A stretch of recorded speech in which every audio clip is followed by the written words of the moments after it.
allow me to introduce you to my new little friend called CodePen.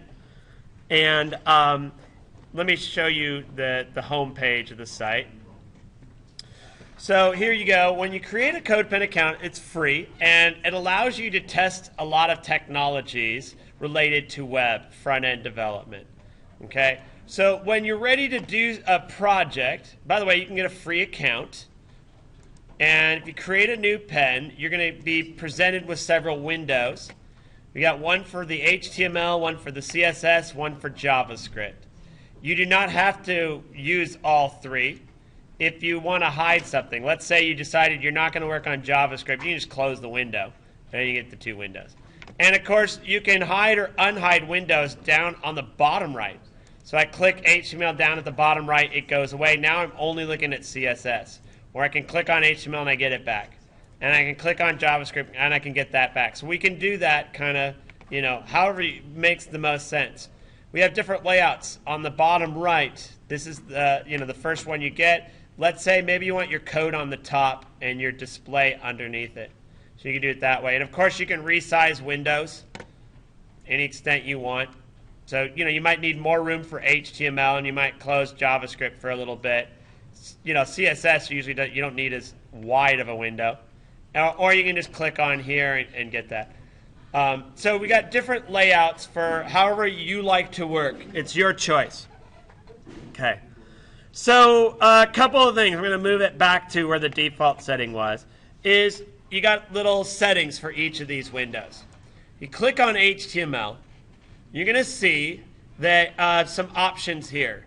What this is about, Haml, Markdown, Jade, and Slim, these are called preprocessor languages.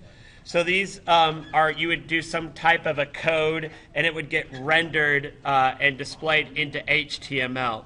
So if you're familiar with GitHub, if you create a wiki on GitHub, you might use Markdown to create your wiki.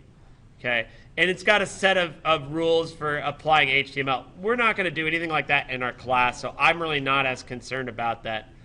However, the way the HTML is working, and I'm going to close this for a second, is HTML is assuming you're going to basically code everything in the body. Okay? So I'd actually create the body tag here and not worry about the head element. I misspelled body, by the way. There we go. I hit enter. Notice how it tabs it over. If I close the body, it dedents that tab. So you can go in here. It'll automatically tab everything over as you go. So you code the body. So you might be thinking, well, what if I want to add something into the head? What if I want a certain meta tag, or I want to link to an external style sheet? We'll just click on the gears here, and look what we can do. Not only can we put things in the head, so we can put whatever we want in the head, we can also add a class to our HTML.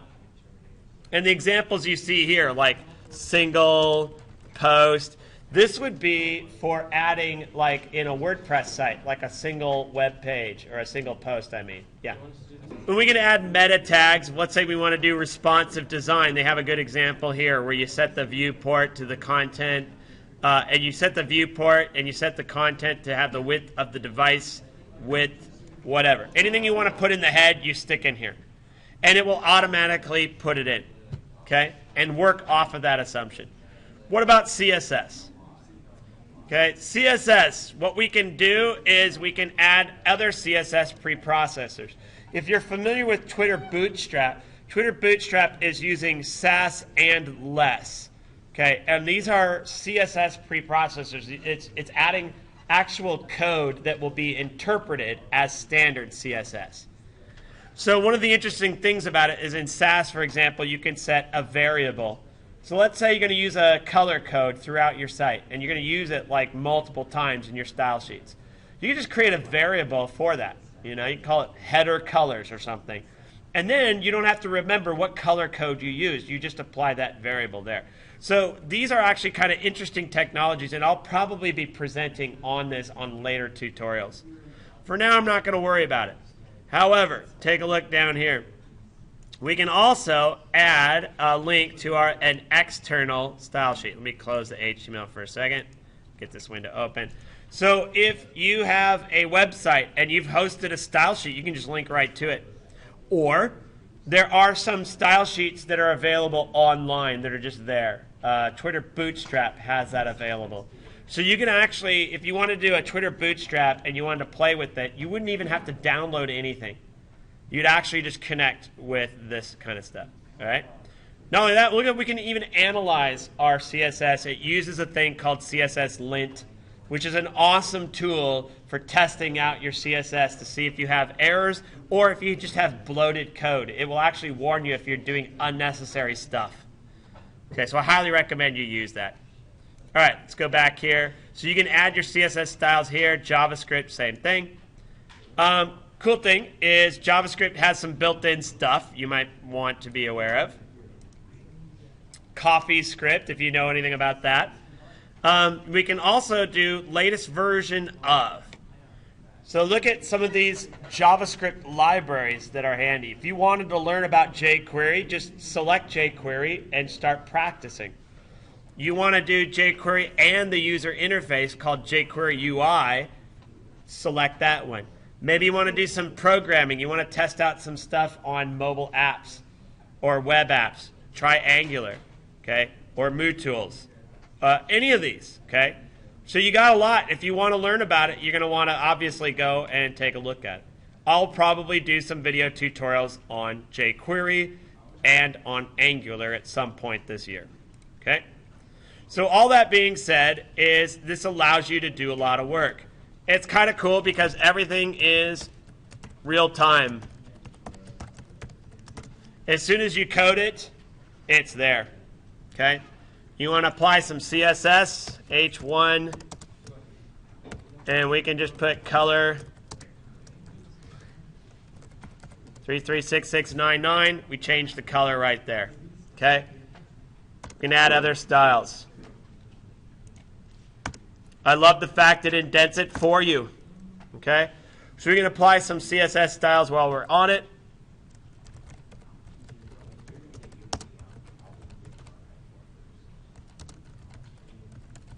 And you just notice, as soon as I do it, bam, it's updated. Okay? JavaScript.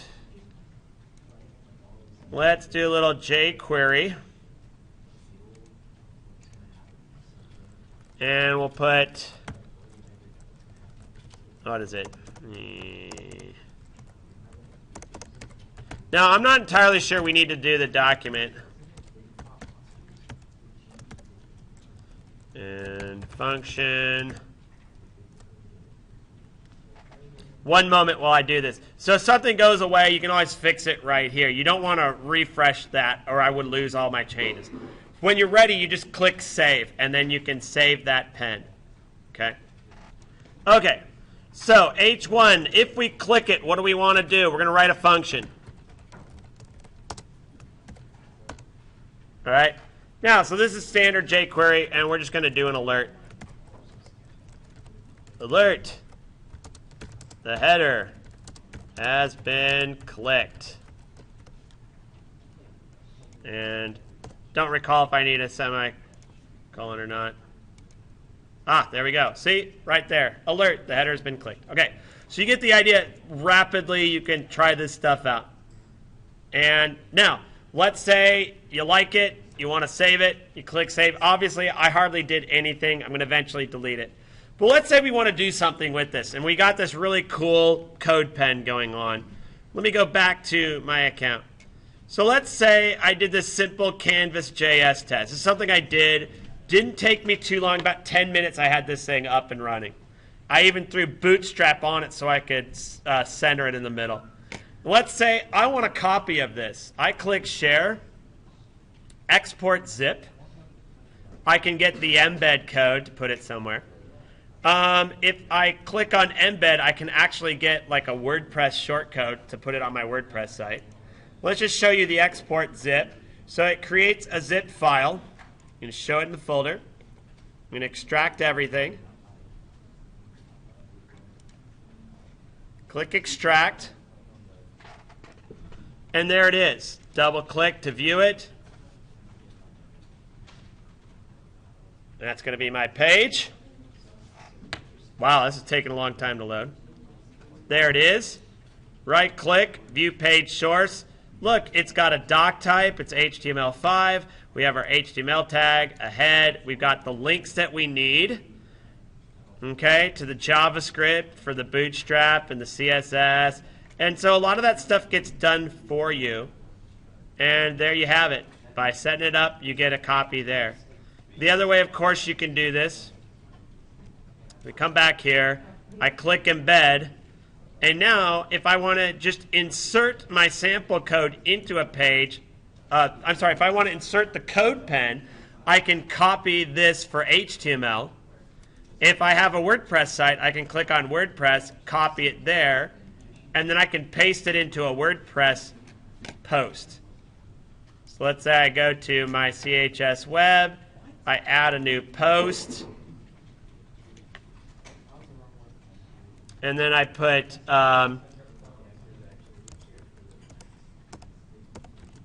Canvas.js, click in here, paste, there's my CodePen.